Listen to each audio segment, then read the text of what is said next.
السلام علیکم دوستو، انگریز افسران ہندوستان میں ملازمت کرنے کے بعد جب انگلینڈ واپس جاتے تو ان کو وہاں پبلک پوسٹ کی ذمہ داری نہ دی جاتی، کیونکہ دلیل یہ تھی کہ تم ایک غلام قوم پر حکومت کر کے آئے ہو جس سے تمہارے طور طریقے اور رویے میں تبدیلی آ گئی ہے۔ یہاں اگر اس طرح کی کوئی ذمہ داری تمہیں دی جائے گی تو تم آزاد انگریز قوم کو بھی اس طرح ڈیل کرو گے اور ان کے ساتھ غلاموں کی طرح پیش آؤ گے۔ اس تعارف کے ساتھ آپ کی خدمات میں ایک واقعتاً پیش کرتا ہوں، امید ہے آپ کو پسند آئے گا۔ دوستو، ایک انگریز خاتون جس کا شوہر برطانوی دور میں پاک و ہند میں سول سروس کا آفیسر تھا، خاتون نے زندگی کے کئی سال ہندوستان کے مختلف علاقوں میں گزارے۔ واپسی پر اس نے اپنی یادداشتوں پر مبنی بہت ہی خوبصورت کتاب لکھی۔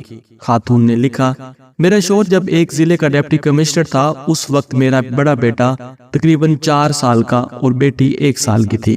ڈپٹی کمشنر کو ملنے والی کئی ایکڑ کے محل نما گھر میں ہم رہتے تھے۔ ڈی سی صاحب کے گھر اور خاندان کی خدمت گزاری پر کئی سو افراد مامور تھے۔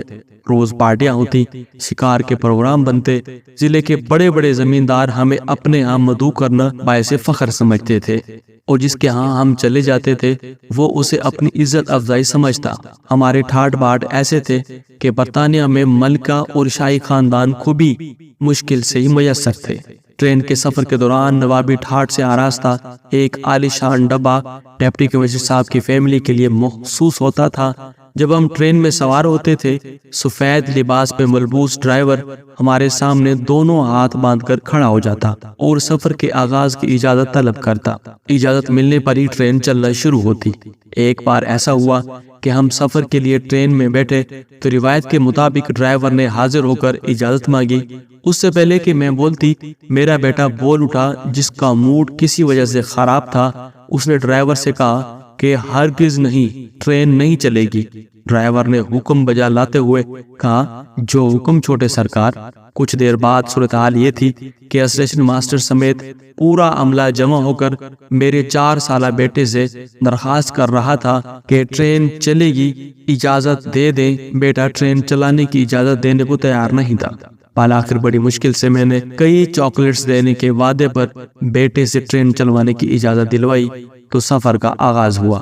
چند ماہ بعد میں دوستوں اور رشتہ داروں سے ملنے واپس برطانیہ آئی۔ ہم بذریعہ بحری جہاز لندن پہنچے۔ ہماری منزل ویلز کی ایک کاؤنٹی تھی جس کے لیے ہم نے ٹرین کا سفر کرنا تھا۔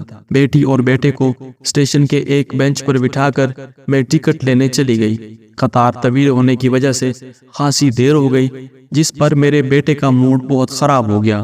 جب ہم ٹرین میں بیٹھے تو عالی شان کمپاؤنڈ کی بجائے فرسٹ کلاس کی سیٹیں دیکھ کر بیٹا ایک بار پھر ناراضگی کا اظہار کرنے لگا۔ وقت پر ٹرین نے وسل دے کر سفر شروع کیا تو بیٹے نے باقاعدہ چیخنا شروع کر دیا کہ وہ زور زور سے چلا رہا تھا، یہ کیسا الو کا پٹھا ڈرائیور ہے۔ ہم سے اجازت لیے بغیر ہی اس نے ٹرین چلانا شروع کر دی۔ میں پاپا سے کہہ کر اسے جوتے لگواؤں گا۔ میرے لیے اسے سمجھانا مشکل ہو گیا کہ یہ اس کے باپ کا ضلع نہیں، آزاد ملک ہے۔ یہاں ڈپٹی کمشنر جیسے تیسرے درجے کے سرکاری ملازم تو کیا، وزیر اعظم اور بادشاہ کو بھی یہ اختیار حاصل نہیں ہے کہ وہ اپنے انا کی تسکین کے لیے عوام کو خوار کر سکے۔ دوستو، آج یہ واضح ہے کہ ہم نے انگریز کو ضرور نکالا ہے، البتہ غلامی کو دیسی سے نہیں نکال سکے۔ یہاں آج بھی کئی ڈپٹی کمشنر، ایس پیز، وزراء، مشیران، سیاستدان، جرنیل عوام کو گھنٹوں سڑکوں پر ذلیل و خوار کرتے ہیں اور اپنی انا کو تسکین پہنچاتے ہیں، اور بے بس غلام قوم کی طرح چپ چاپ یہ ظلم سہتے رہتے ہیں، اور اپنے حق کے لیے ہمارے منہ سے ایک لفظ بھی نہیں نکلتا۔